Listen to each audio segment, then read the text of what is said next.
with that, you have a frequent class for 6 a.m. in the morning. Is that correct? Yes, that's right. Perfect. I just need to confirm a few details before finalizing the checklist. Can I have your contact number, please? Yes. 0965-189-3167. Thank you. Would you like to add any special request for your stay? For example, a welcome call at your towel or room service? No special request. Thank you. Alright, everything looks good. Your room is on the third floor. Here's your key card. Thank you. Your room number is 14 and breakfast is served from 7 a.m. to 10 p.m.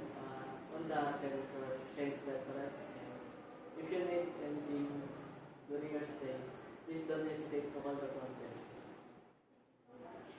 You're welcome. Enjoy your stay at the Moonlight Hotel and please let us know if you need anything else. Have a great day.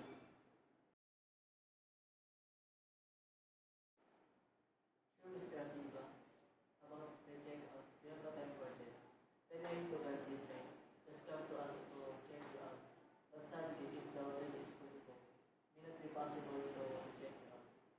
But if you're going to this late check, there's an additional fee. Would you like to extend your stay?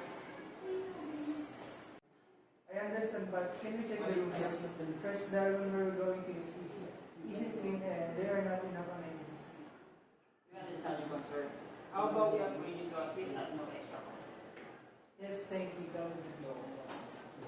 Thank you for choosing our hotel. We aim to provide the best experience for our hotel.